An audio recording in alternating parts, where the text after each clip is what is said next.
Alright, hi everybody. My name is Trevor Johns. This is the third day of our talks between here at USC. I'm the president of USC Epsilon Pi Epsilon, and for our next session we'll have Jason Cooper from Google. So this talk is best practices for open source development, and we're also going to be doing a major portion of this talk will be an introduction to Subversion. So just to get a feel for the room, who has used Subversion before? Alright, you guys are probably going to be a little bored, just to warn you. But for everybody else, hopefully this will be new. Since we're, a lot of these talks are designed for preparation for the programming contest on Friday, and as a rule, we're making everybody upload their code to Subversion this year. We really want to make sure everybody knows how to do this, so that's why we're spending so much time on this. So, just really quick, before we get started, we already mentioned this, but please make sure you signed in. That way we know how many people have come. We are actually getting bigger classrooms now. If you've been to the last 2 days, you know that we were sort of short on seats. And so today and tomorrow, that shouldn't be a problem anymore. But still, it's good to know how many people are coming. So that way, you know, if we do this in the future, we actually can go and say, hey, look, we had a lot of people come. Please give us big rooms. So that being said, the first half of this talk is all about open source software development. So how it's different from traditional software projects, in what areas it's the same, and what that means to you, for you as an open source software developer. And then for the second half, we'll be quickly going through how to use Subversion, and it'll be a hands-on session, so you can actually go and play around with that. Second question: who here has ever committed code to an open source project? Okay, so again. And you guys are all familiar with open source though, right? So I don't actually have to go into that. Good. Alright, so then there should be some interesting stuff here. So the requirements for this talk, you need to be interested in open source software. I hope you all develop software, know how to code. If not, you should be fine, but you'll probably get a lot more out of this talk than that. And this talk takes about an hour. I'm going to try and stick to that deadline, so we'll see how well I actually do. And then after that, starting at 8 p.m. is a 2-hour talk with Google. So, all right, getting started. I call this best practices, but that's really sort of a lie. They're more guidelines. That's sort of the thing with open source software. There's a lot of people have different ways of doing everything, and some people in the community are very, very opinionated. So depending on who you talk to, you're going to get different answers. This is just my view. And so, there's certainly people who have different opinions on a lot of this stuff. So, open source working on an open source project is hard, and it doesn't. Oh, the slide shouldn't actually do this. There we go. That's the. It's hard. It doesn't have to be though. Most of the problems are really traditional software engineering problems. How to get code out in a timely manner, eliminate bugs. But complicating this is that there's a lot of people you're going to be working with who you will never see face to face. If you talk with them, it'll be over email. I mean, if you're working here at USC, you might know some people who do work with them. But then again, people who download your code will possibly want to hack away at your code, and maybe they'll want to contribute bug fixes. And so you need to go and have a way to make that really easy for them and make them want to go and contribute to your project. So traditionally, software engineering takes the view that resources are scarce, so programmers are really expensive, so we want to make sure that we don't have them spending a lot of time doing nothing. Compute time traditionally has been expensive. That's started to change in the last 10, 15 years, but still a lot of the software engineering guidelines are based around this idea. Distribution is expensive. You have to go and box up your software, you have to go and send it out to stores, print CDs, all that sort of stuff. And then another thing which people don't often think about is that the technicians themselves are expensive. So when you release new code, it has to be installed. And so if you have corporate clients, then they're going to complain if you're constantly releasing new versions. They have to spend all their time upgrading all the the PCs in their company. So traditionally, software development has been focused on this. Long release cycles. Making you don't get a chance to talk to your users to go and fix bugs. You need to make sure you get it right the first time. And so there's a huge, long, process behind that. Where you have to get your code checked off, signed off by somebody, and there's code reviews and all this other stuff. So, software in open source software, it's a little different. First off, programmers are more or less free, and they volunteer time to help. So you're not as concerned about cost with that. Infrastructure is a lot cheaper because people are just using their own home computers. Aside from a web server, you really don't need to have big compile farms. Distribution is a lot easier because you can just go and upload stuff online. And we're not really so much concerned about people complaining about having to install new software. And so we can change stuff around a little bit because of this. So though I do need to clarify, developers are only sort of free. You still need to go and convince them to work on your project. So when I say developers are free, you realize that we're not paying them, but their time still is valuable, and you need to convince them that you need to go and give them a hand and make it so it's easy to go and contribute to your projects. So I mentioned this really easily. The people you're going to be working with, if it's an open source project, you might not meet all the people. There's a good chance you might not meet any of them besides yourself if it's completely done online. And you might not even know who's a developer. So especially with distributed version control systems, the goal is to make it really easy for your users to go and contribute patches back to your project. And so that's why I say your users are your developers. And some of them don't even know what you use. So again, I mean, if they don't know how to code, of course they can't develop, but if they at least know how to program, and if you can convince them to go and spend some time, even to write up a quick bug fix for your project, then it saves you time. And if you can go and convince them to go and contribute even more code, that's great. So the other thing, I mentioned that distribution is free, and so that's why we say release early, release often. If you can go and get, with the traditional thing I mentioned, if you go and you release software, you have to go and get it boxed, you don't, all this stuff, and you're on a deadline, you don't get a chance to go and get feedback from your users. Here you do. And so you can go and release code that's actually a little bit buggy, and that's okay, or even a lot buggy, because it gives, your users are basically your quality control. And so if you get it out in front of them and they get to play with it, at the very least they'll file bugs, hopefully, and you might get some new patches. So open source software really is just a parallel, you're trying to parallelize software development, so get lots of people to work on little parts bit by bit. And so if any of you have ever worked on multi-threaded applications, you know that when you start doing that, you run into communication problems because everything needs to be synchronized. And so it's really the same thing here. So you need to go and get, in a small project you might have 4 or 5 developers, in a large project you might have hundreds. Either way, you still need to go and get everybody to have the same vision and working on the same thing. And so this is actually where open source software really is the same problem as traditional software engineering. The difference is that people aren't working for a company, so you need to go and get the information out there. And surprisingly, a lot of open source projects don't do this. They just go and throw their code up on a repository somewhere or a website and say, here's my code, you're welcome to work on it if you want, but there's no design docs, there's no nothing to go and help the developers. You're lucky there's stuff to help the users install it, but even that's not there sometimes. So, every good software project should have a website. So that's a good place to go and put this information. You can make a mailing list, especially two-way mailing list where people can go and ask you questions or go and ask how to fix some problem they're running into, especially from a developer standpoint. You can make a wiki, so everybody's used to wiki. Bug trackers, IRC. You can even send out a newsletter, and then sometimes you can go and package documentation from code. So these are all places where you can go and give hints to people who might be interested in working on your project. And so the stuff you'd actually go and put in there, I mean, of course on your website you're going to have the project description. If your project's not as done, this is really important because you have to go, obviously, convince other people, tell other people what it is you're trying to eventually build. And even for projects that are further along, some projects might say, well, our goal is to go and make a web browser that's really lightweight. And if you don't say that, people say, oh, we're just making, for example, a web browser. I can go and fill it up with as much features as I want.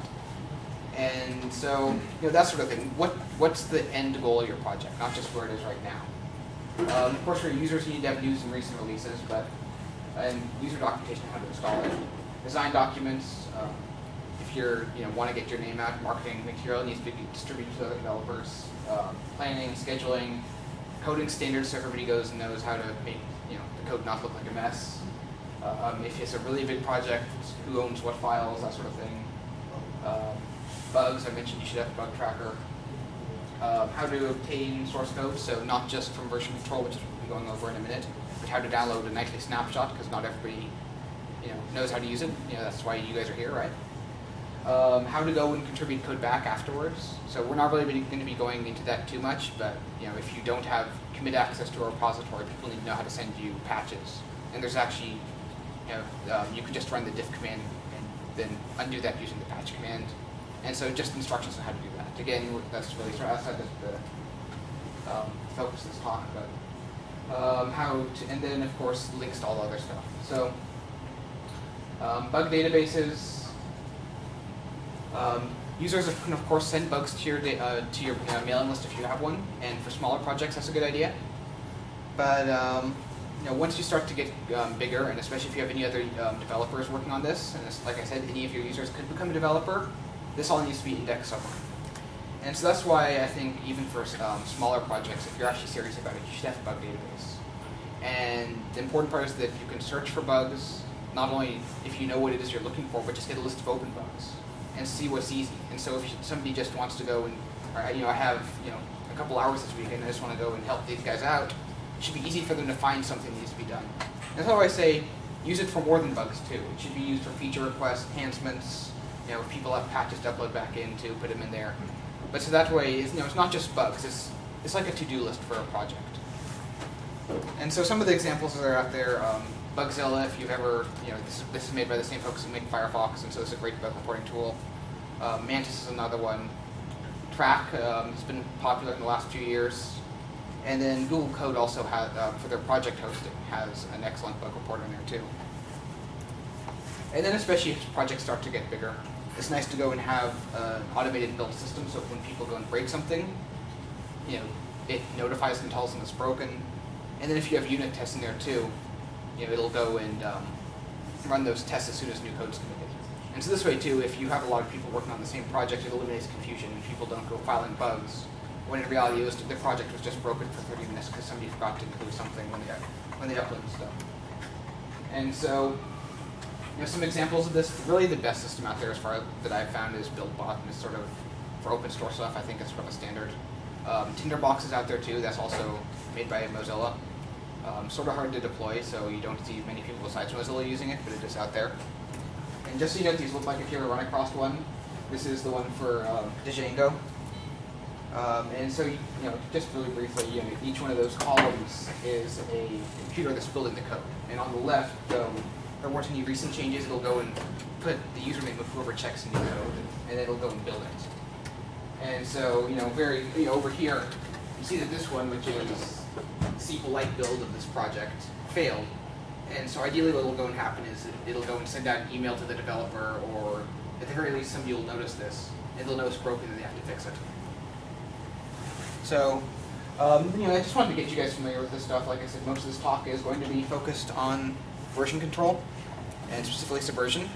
And so now we're going to get to that. So version control, it's really FTP on steroids is what it is. It's just a place for people to go and upload their files. But the difference is that every time you upload something, the old version stays behind. So if you change something, it records it, not only does it record the new version of the file, it archives the old version, records who made the change and the log file to go with it. And then if people go and start committing lots of stuff at the same time, they are going to go and wipe out somebody else's changes, it can go and detect that and either automatically merge them together or throw up a warning and say, hey, you're about to go and wipe out somebody else's work, you need to fix this and not ruin somebody's afternoon.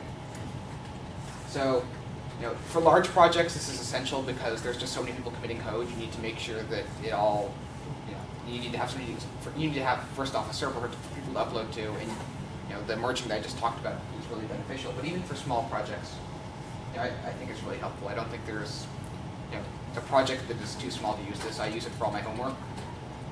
And for group projects, emailing source code really, really sucks. So, even if you're working alone, I think it's worth it just so you get the version history. So there's two flavors of version control. There's centralized and distributed. Distributed is sort of, it's been around for a while, but it's really started to take off in the last probably 3 years. And for centralized, CVS is the really, really traditional one. It's been around forever, 20 years, something like that. It's got some problems that people didn't like, and so then a bunch of developers went and wrote Subversion. And then also a lot of times in, especially in corporate environments, you'll see a third one per force. There's other ones too, but these are the major ones. And then Git is the one that's used for the Linux kernel.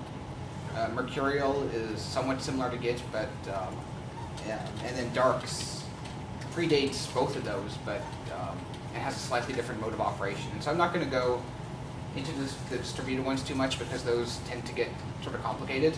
But if you're interested in the topic, definitely take a look at them. The main difference between the two is that with centralized version control, you have a server somewhere that goes and holds onto your files. But with distributed version control, there's no there's no server that's marked as central. You know, people can go and upload their code to a server if they want, but each developer's copy is basically self-contained. And so if you wanted to go and say, here's my experimental branch of this code where I'm working on some cool new feature, and I want to share it with you, you could just go and email that off to somebody and everything is all the version history. But again, I'm not going to talk about that anymore. This is what I want to talk about today. Subversion, like I said, designed to replace CVS. If you want to go and install it, you'll want to go and usually install it on your computer. So there's installation instructions for Mac and Windows. Obviously, we don't need to install it here. So here's how to install it on the USC system. So when we get to the hands-on lab, I'll give you guys a hint of this, but it's basically 3 lines that you add to your .login file. ITS installed it about a year ago, so it's available for everybody here on campus. And the basic idea with any of the centralized ones is that the very first thing you do is you check the repository out, which is basically just like downloading it from FTP. Then you go and make whatever changes you want. When you're done, you commit them, which is just uploading it back. And then when you want to go and download out somebody else's changes, since you already checked it out, you just do an update, which does, it downloads all the new changes since the last time you did an update, basically. And then if there's any conflicts in this is where you'll fix them. So the commands for Subversion, it's always svn, the command, and then whatever option. So svn checkout in a URL will go and download code. svn commit will update the code, or upload the code. And then svn update is what you use for every subsequent download. Yes, and so this is a very useful slide to remember just because those are the 4 commands you use most often. There's probably, I think, about 20 commands if you just type in svn. So, and then if you do svn help, it'll give you help with any of them, but you will use those more than anything else. So if you do svn checkout and then a URL, downloads a fresh copy, you only do that once. Edit it. Alright, and then every time you go and create a new file, you'll do svn add, which just schedules it for committing, and then svn commit. Alright? And so this is the basic workflow. You'll do this over and over again every time you want to go and make a change. Once you do that, you'll be prompted to enter a log message. You should always, unlike CVS, it goes and bundles all your changes together into what's called a change set. And so you'll always want to go and work on one thing at a time. And so that way, if somebody has to undo your code, they know how to do it. You should never go and commit object files because those are really easy to rebuild and they take up lots of space. And especially if you're working with more than 1 or 2 other people, you shouldn't commit files that will go and break the build because then everybody complains. And so that's the build bot I mentioned earlier helps prevent that.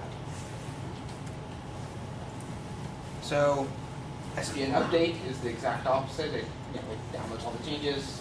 Mention this. I think you guys get the idea. Again, the only difference between commit, checkout and update. Checkout's the very first time. Update is every subsequent time you want to download changes. If you run update and you see a C, which you can sort of see right there, there's a little C right there, that means that there's a conflict. Some of the other ones, A's are the files that you added. D is the files that are scheduled to be deleted. U is any files that have been downloaded during an update. And G is files that have been merged. So I'll go over all these again in a minute. But, and C is a conflict. So if you, as you do the various commands, you'll get these codes. And for the most part, they're informative, but you can always ignore them unless you see the C. So if you do see that a conflict's occurred, go over that more in a minute. I won't go back to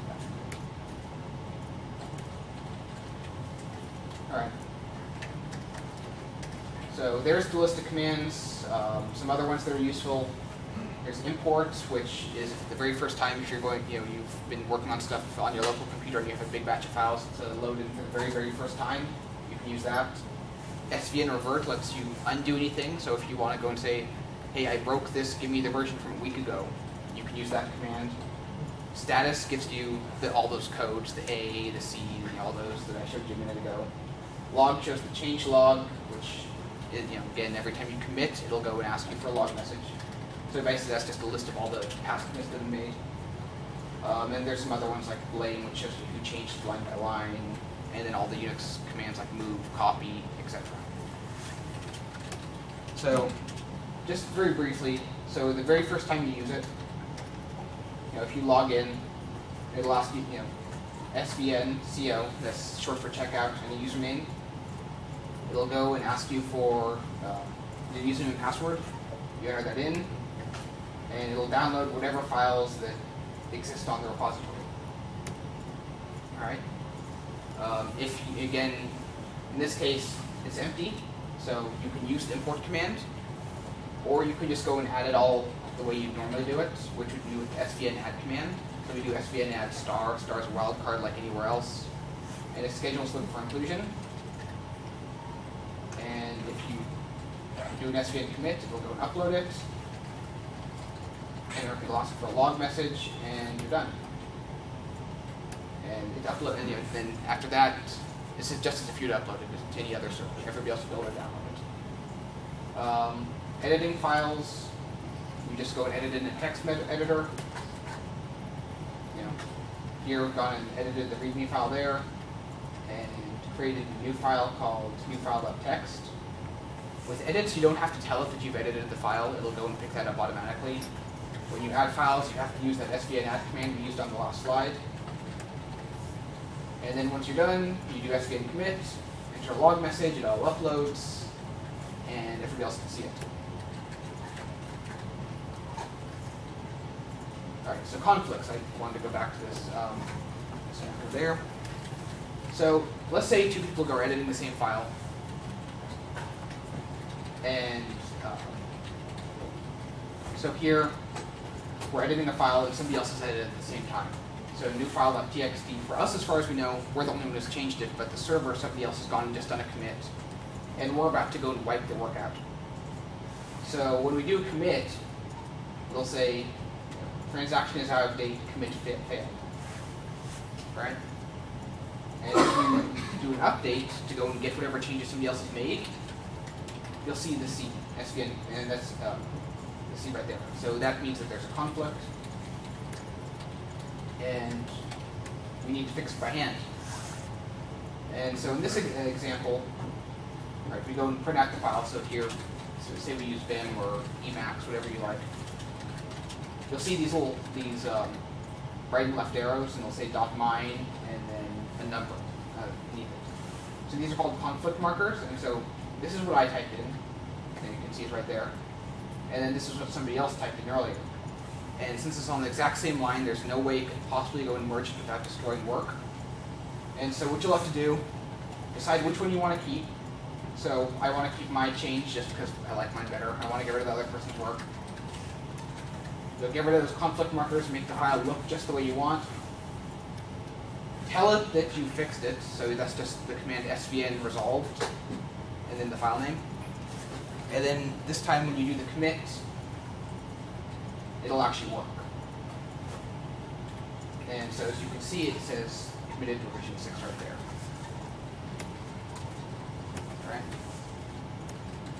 All right. So in Subversion, everything, absolutely everything, is a file or a directory, which is sort of, if you've ever used CVS, this is not the way it works there.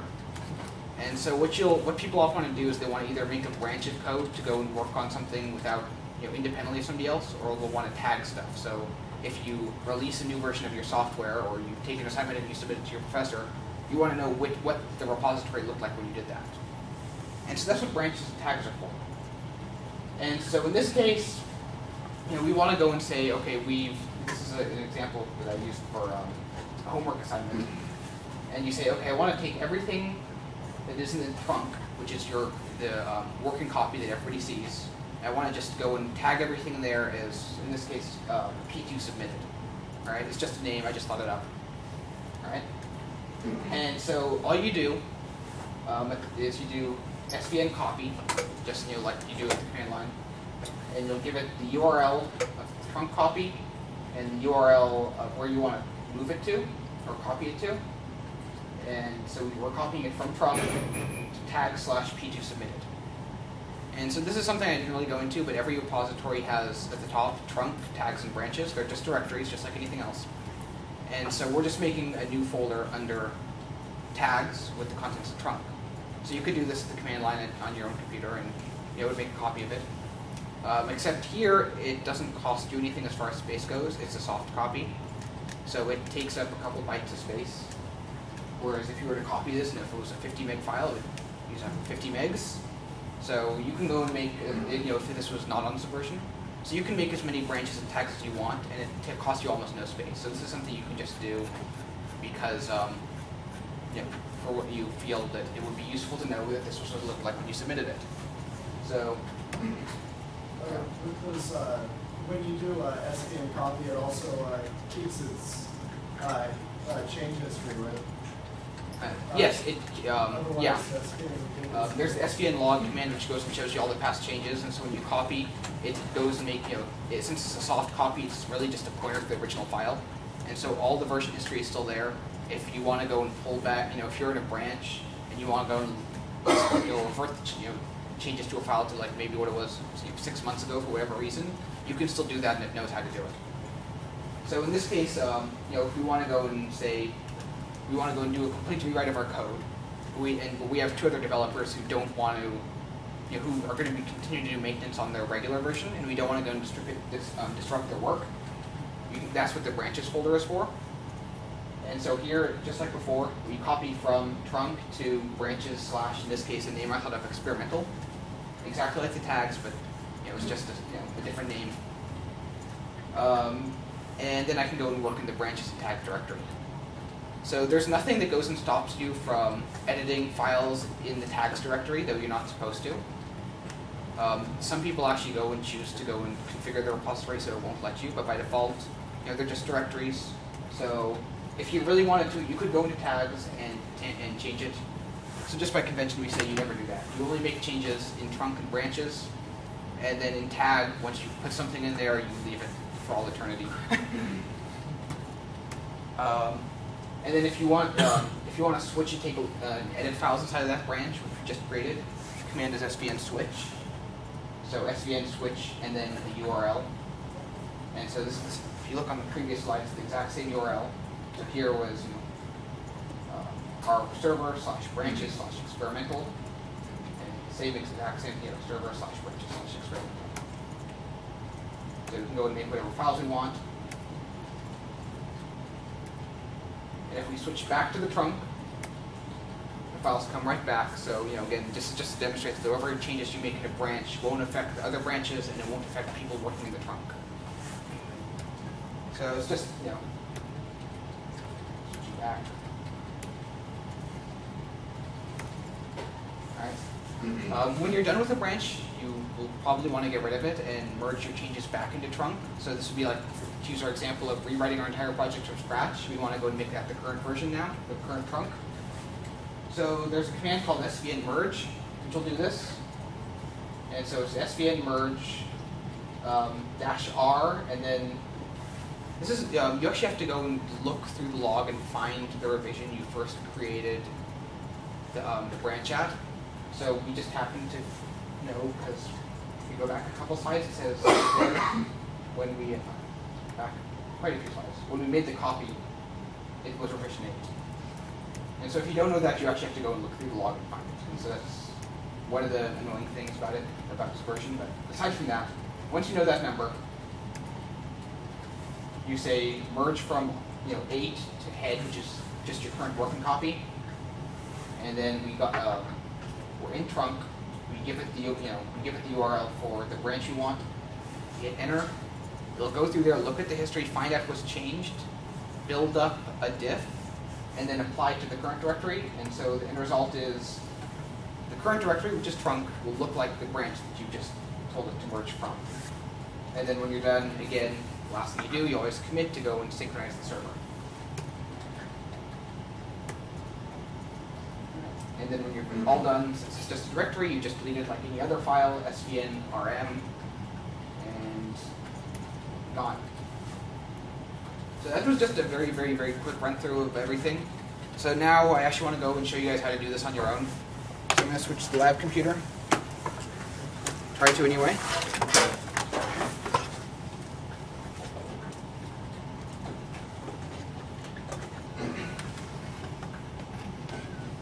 See if this works.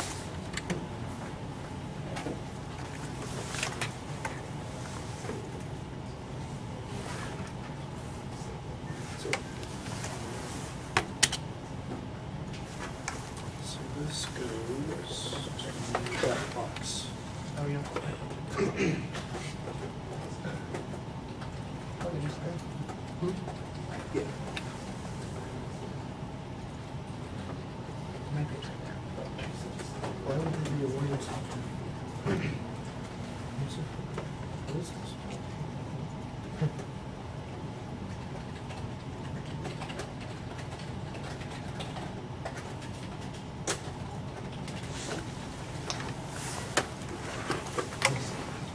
Oh, she was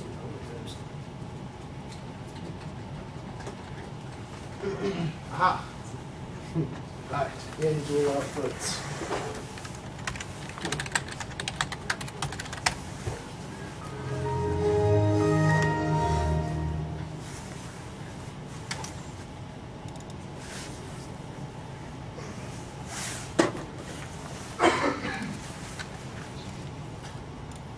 So the very first thing you want to do if you're, again, you want to install it on your computer.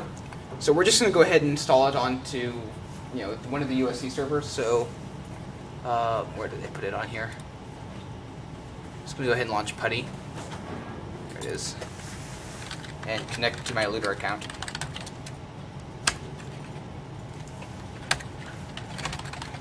Does anybody not know how to connect to their account on the Looter Monkey? Okay, good. All right.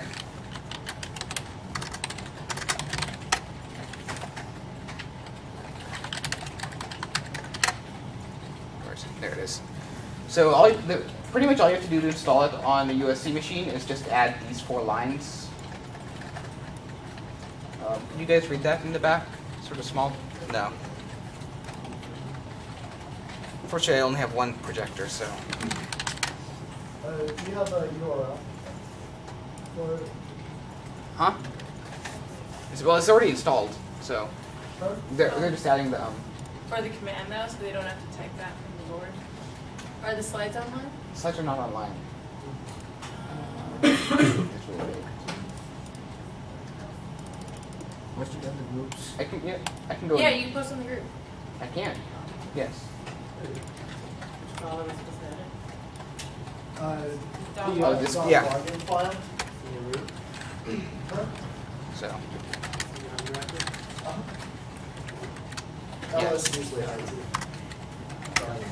yeah. So if you edit your .login file, and then add that big long thing to it, and then log out and log back in, it'll work. So Does anyone need help?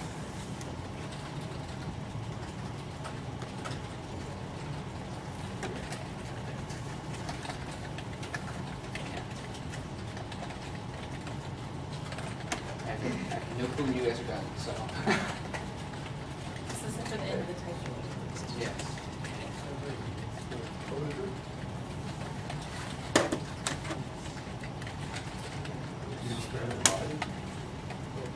Huh? Yeah. It's good. Yeah. Oh, I think you meant can you put it at the bottom of the login file, right? Oh. Oh yeah. Just goes to the bottom. That's fine. Yeah. As if I could go I think it might be better to actually put that in. There. Yeah, so it doesn't matter where you put it, just as long as it's on its own. So, in my case, I actually have it in my TCS HRC file because if you go and SSH in from another computer, it causes problems if it's not in there. Normally you want it in the top one.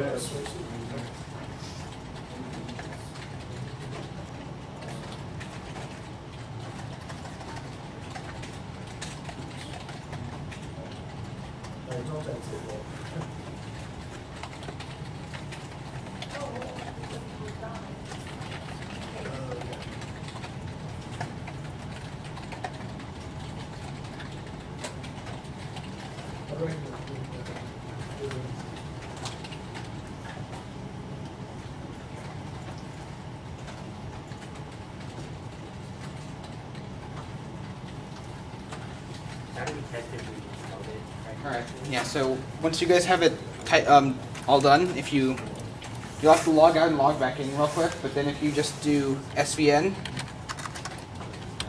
oops, and you get something that says type help for usage, then it's installed. If you get something saying command not found, then there's a typo. And you know what I can do? It helps you guys. I think I can make a script to attempt that. Or were you going to do that? I'm just going to go and put it into a file here.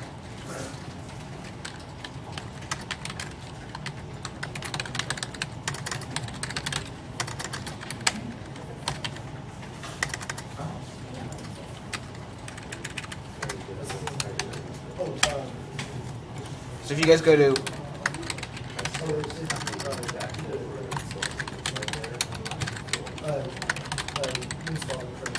if you go there, you can just go and copy and paste the command if that helps. That works.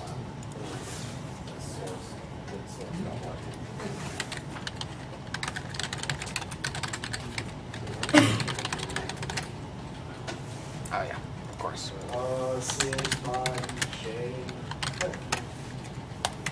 Yeah. So if that helps you guys at all, if you go to this URL, you can copy and paste. And actually, you don't need this line either. That's a comment. I can get rid of that. There you go. All right. So is anybody still having trouble, or did you all have it set up? Okay. I'm assuming you all have it set up. If not, you can ask Mike to help, and he knows how to do it. And Mike's the guy in the back right there. Okay, so moving on. Once you do that, all right, let's say you just want to go and check out somebody else's existing code. So I happen to know, because this is a project I work on, that I can go to SVN, checkout, and then a URL, which is... the CO is shorthand. Yeah, the CO or checkout, they're both, it's just an alias, so I like doing CO because it's lots less typing. But this is just the URL of a project. I happen to know you guys don't have to, remember this, but... How do we give a URL to our own project? I'm going to get to that in a second. Yeah, it's a good question, though. So the question was, how do you create your own? So, but if somebody gives you one and you just type it in, and my project. So the format, once again, SVN, checkout, the URL of a project, and then if you, as an optional parameter, just where to save it, you can leave that off. If I hit enter, it'll go and download it. Yeah. This isn't going to take forever. This is. I'm not going to let it finish. So if somebody gives you their own URL, you can just do that. The thing to realize is that's not a normal URL. It's just, there's a special Apache module that they have to install to make that work. So you can't just go and give it your own website unless you set it up that way. So that brings us to the next question: is how do you go and get one of these special URLs that will go and let you do this? Just to give you an example. If I do, SVN checkout usc.edu, it's going to say it didn't work because it's not a Subversion repository. So, yes. What you can, the easiest way to go and do it is you can either do, if you're just working on it locally, you can do svn admin create and a name. So my project. Oh, that exists.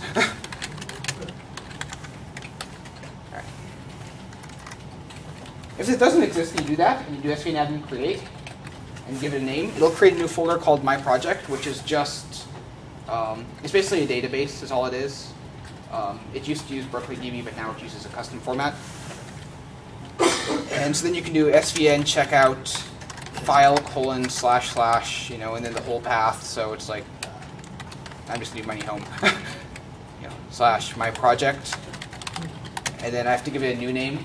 So I'll call it My Project Working. And it'll go and check it out. So this is checked out for version 0 because it's empty. If there's anything in there, it'll be a version, you know, 1 or 50 or whatever. And so just to show you what's in there, if I go to My Project, that directory is definitely not empty because it contains the database and all the files that go along with it.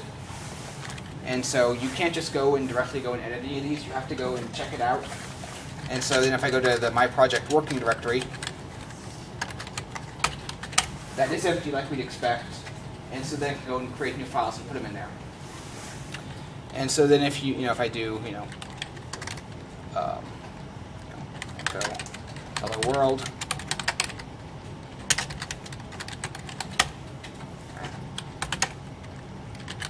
and then svn add test.txt, right? And so if we want to go and add a brand new file to this, we I create a new file. And then I do svn add and the file name.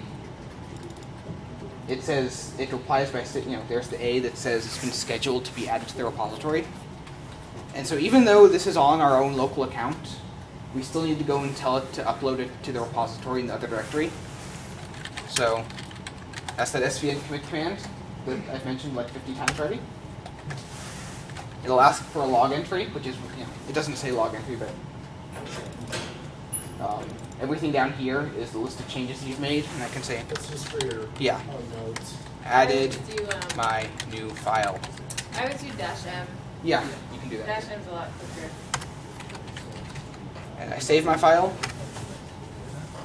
and it says it's adding it, and we've created a version 1. So that's basically, if you want to work on your own project, this is just for yourself. This is all you need to do.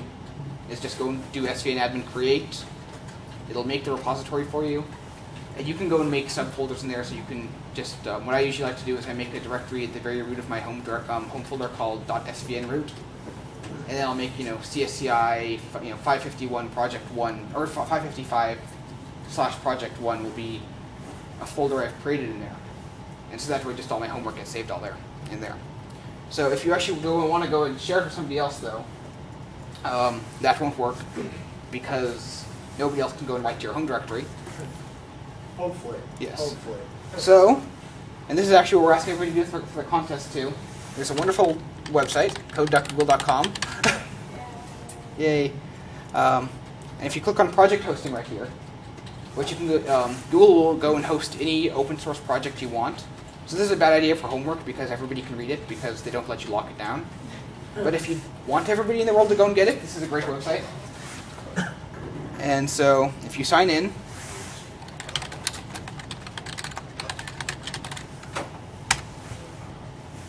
and you say create a new project, so I'm going to call it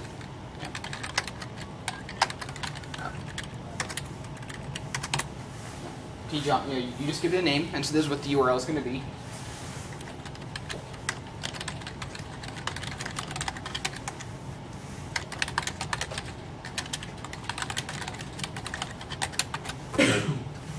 Alright. And when you're done filling out this form, and you say create,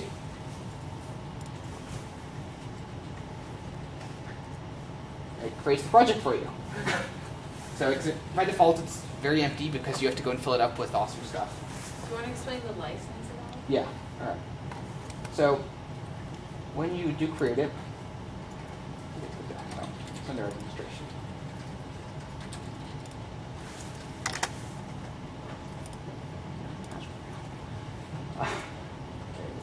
Yeah. So when you set it up and you set all these options, summary and description, that's just free-form text. You can put whatever you want in there. The license, since all of this is open to the world, you need to go and tell the world under what terms they can use it. So The most common ones you'll see out there, most projects are licensed under the GPL, which basically says anybody can go and download your code and make changes, but if they go and distribute it, it also has to be distributed under the GPL. And so that's just a license that goes to make sure that whatever changes continue to be kept under an open source license. There's some other ones under here. There's the GPL version 3 as opposed to version 2, which adds some restrictions on like digital rights management and some other stuff.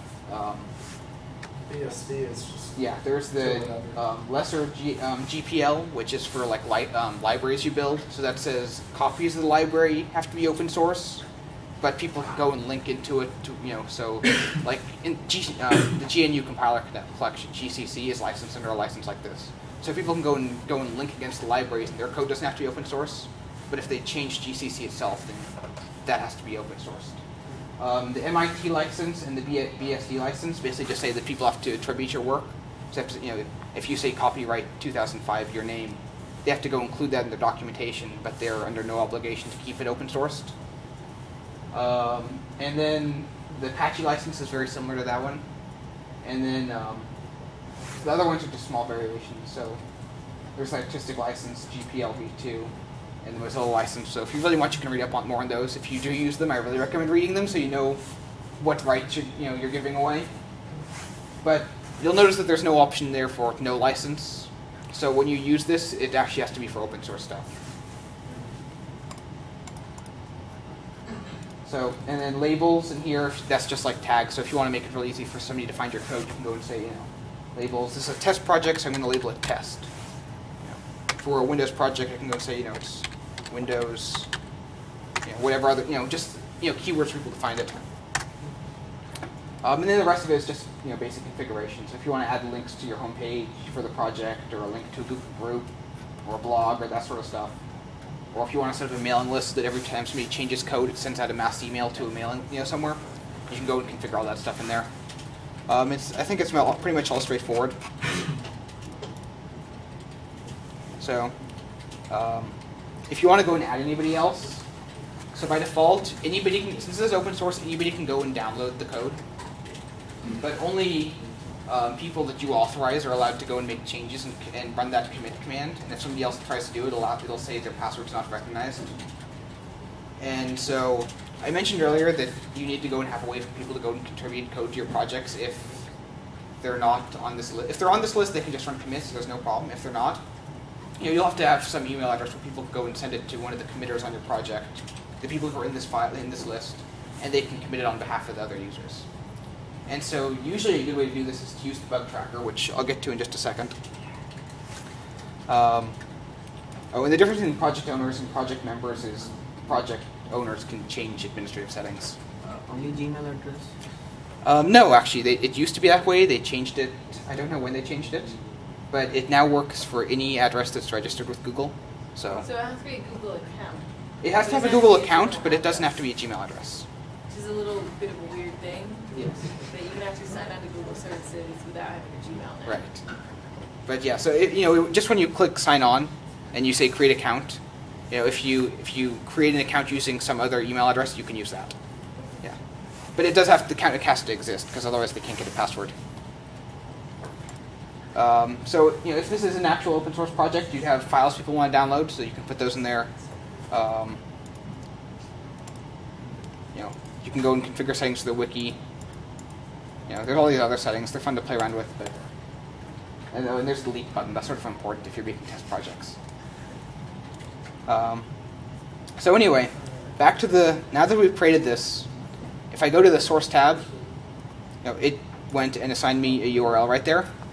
So it's just, the project name I gave it, .googlecode.com/svn.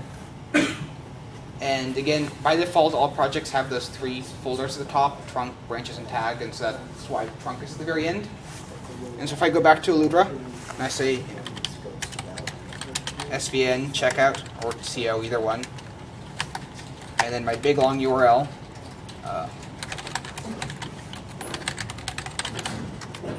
googlecode.com/svn/trunk, and I'm going to go and save this into, Google Code Project. is the folder I'm going to make. Enter. It'll the very first time you do it, it's going to ask you to go and approve the SSL certificate because Subversion doesn't have a list of trusted routes like Firefox does. So you just say permanently accepted, and I made a typo. How did I mess up? tjohns-usc-test.googlecode.com. Oh. You need to put the slash at the end. So once you do that, it'll ask for your username and password, which you guys probably all know now because you saw it on a minute ago. But if you didn't, yay. You type it in. Oh. And be sure to use the right email address. So the email address is your username. Can you make the font bigger in your terminal though? I don't think I can. I know, it's sort of annoying. But in Putty you can go to change settings. Yeah, change settings. Right there. Then, Oh, you can. yeah. I did not know you could do that in Putty. There you go. Sometimes I change the colors. Yeah. I want it bold.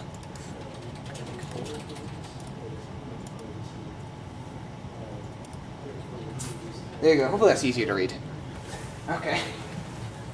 So, yeah, so if you just do SVN checkout, the URL it gives you, and then your username and password, it'll go and check it out, and everybody else on your project can check it out and make changes.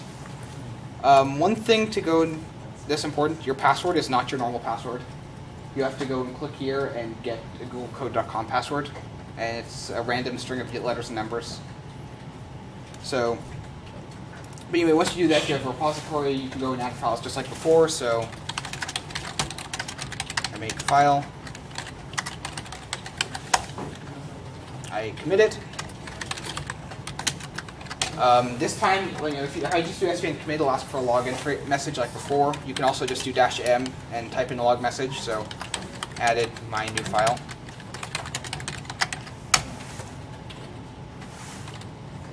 You have to be in the directory. Google Code Project. Let's try this again. SVN add, new file. And then it'll commit it. So, again, just like before, the basic idea is always SVN add if you have any new files, and then SVN commit, and it gets uploaded. And then when you're done, you do SVN up. And since I'm the only one working on this, it won't actually do anything. But if anybody else was working on this project, it would download their changes when I do up, which is short. Again, up is short for update. So if you go to source and you click on, they got rid of the link. Oh, it's because I'm signed in. If you go to source and no, they completely got rid of the link. It used to be you could click right here and view it. If not, if you just copy and paste this URL into your browser.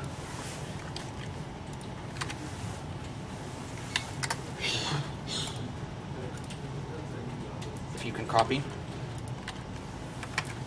you'll see that my file has been added in there, and you can go and click on it and view it. And so it really does act just like a normal website, in that you can go and view it in your browser. The reason why you can't use a normal URL, a regular website URL, is because it has to be set up so that you can write back to it.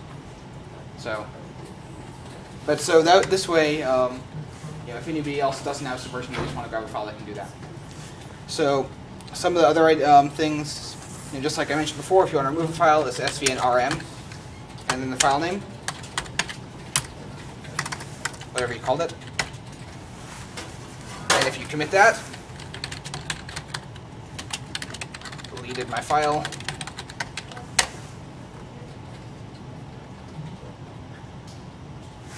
And if I reload this page, you will see that it is completely gone. So, it's really, just like the Unix commands, you can do, if I had a file in here again, which I should have waited a minute to delete it.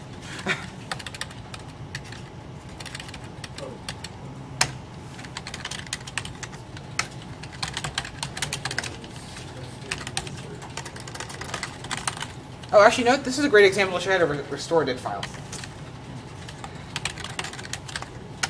So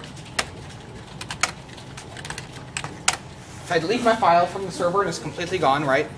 If I don't want to go in, if I don't have a backup or anything, it's gone. It's not here, right?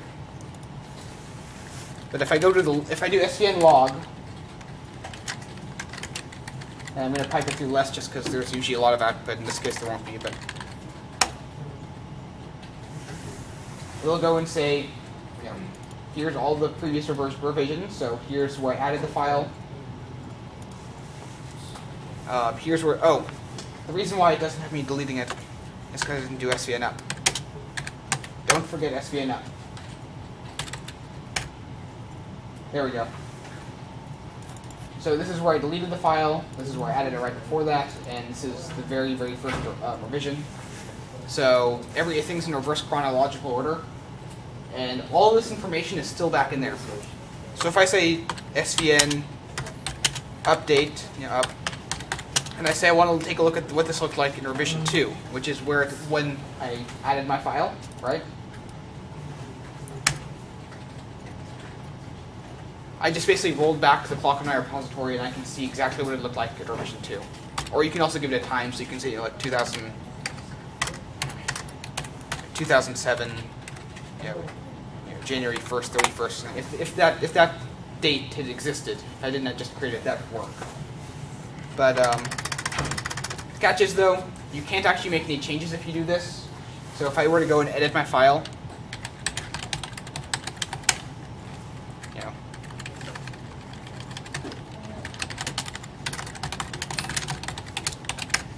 and try and commit it,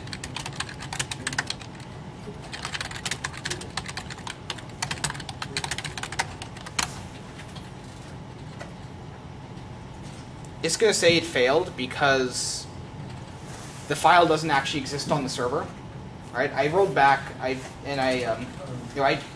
taking a look at a past version of the repository, but it's not the way things are right now. So you can't actually do that. This is just useful if you want to go and take a look at what things look like for your own knowledge. If you actually want to go and revive a file you deleted, just let me bring this back up to date. All right, the file's gone. The file is gone. It's just a question mark. So it doesn't like to delete things unless you're really sure about it. So if the file is gone, and you really do want to bring it back to life, you do svn merge the revision where the file existed. So by looking at the log, I know it existed in revision 2. So 2, and then you have to give it the URL. So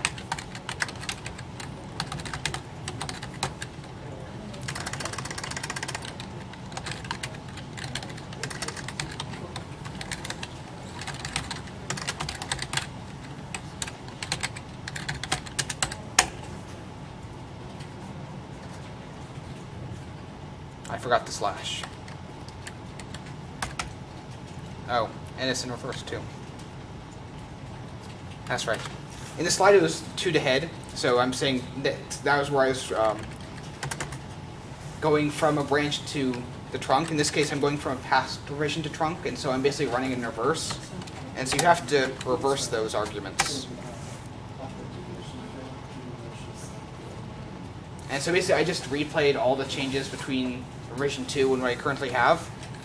And so it's re-added my hello.txt file.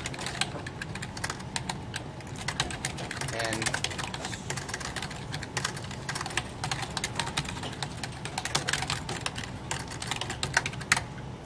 I can recommit it, and it gets added back in there, and it's live again.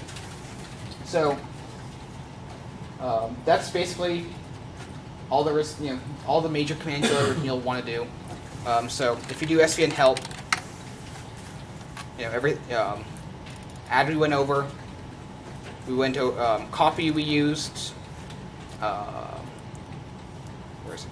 Merge is what you'll use to go and move from a branch to trunk or revive a deleted file. And we used where is it? We went over revert, and we went over update, and commits in there somewhere. I didn't look at that. There it is. Yeah. But all the other ones in there are pretty self-explanatory. Copy or delete. Export gives you a version without all.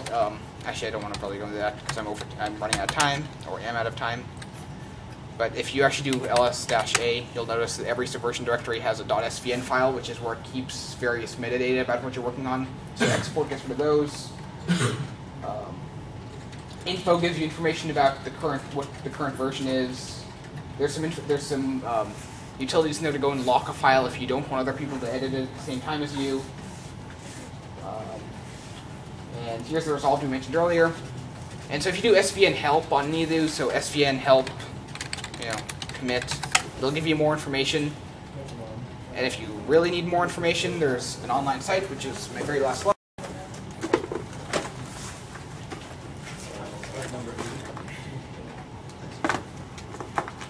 back up.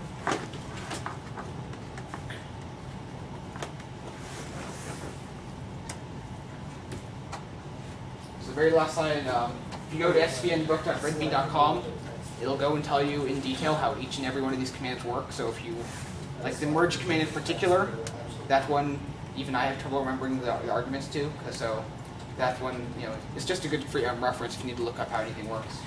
But aside from that, that's pretty much the basics of using Subversion. So, if there's any questions, I can answer those now. All right. So you guys, does this Subversion use up the space on SAF account? if you do svn admin create, that does use up everything gets saved twice. So that it actually uses up twice the space, and then also all of your past permissions are in there. So it actually uses up space very quickly. And of course, when you're editing the files themselves, that's going to use up space because you just have somewhere to work on it. I just wanted to know whether it's a different account or it's the same. Yeah, well, if you're the Google Code stuff doesn't use up space, right? But when you do svn checkout, it saves a copy locally, and so all of that will use up space. But you only have as much as the current size Right. of your. Yeah. You're locally. Yeah. And and when you're done, you can go and delete it, and since it all still lives on the server, you can use that to go and switch between projects. Yeah, because sometimes I run out of space. Like I just ran out of space on my personal server. So like, okay, whatever. So I just checked it out on the Google server and started using it there instead. So that's a cool thing. It's pretty flexible. Check it out anywhere. Okay. Any other questions? So you guys know how to use this Is on. there a graphical front end for this? There are graphical front ends. I deleted those slides because I figured we would be running short on time. There's for Windows, there's a program called Tortoise SVN, and then there's a program for Mac called SD Plugin, which unfortunately hasn't been updated in quite a while, but it does get updates every like 12 months. But yeah, I mean, if you're on the Solaris systems, of course, there's no graphical front end because USC hasn't installed one.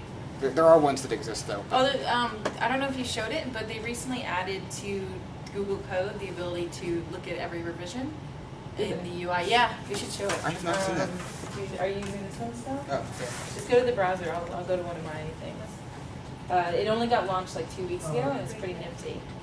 Because That's before, probably all you the could do was look at the repository. That's why I did see the link. Yeah. So they changed the UI in order to add the link for the browsing the source code. I said half dollar. It says, oh, wait, so it's Okay. Okay. Use this. Okay. That keyboard. Okay. Fine. All right. Let me just look at one of mine. Okay.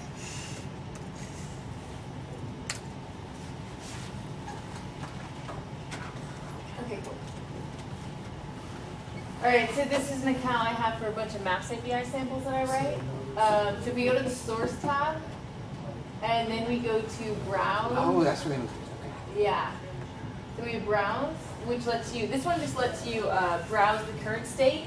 So it's similar to your trunk, except the cool thing about this is that it shows line numbers and it does like syntax highlighting, so like pretty things.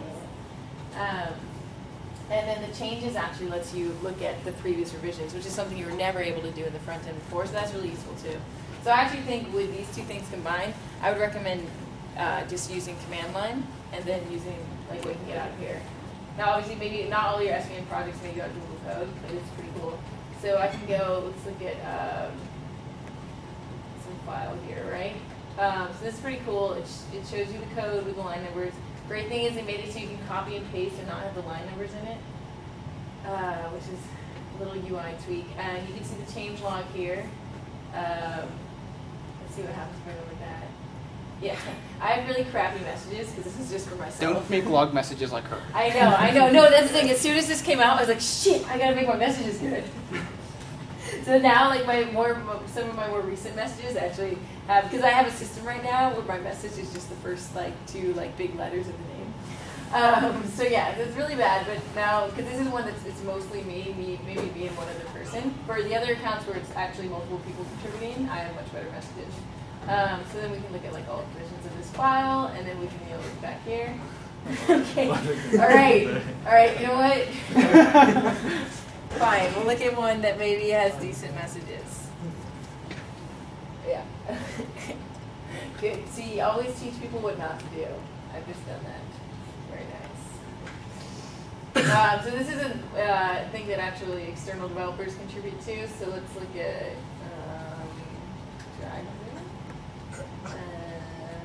or drag.js, and let's look at all revisions of this file.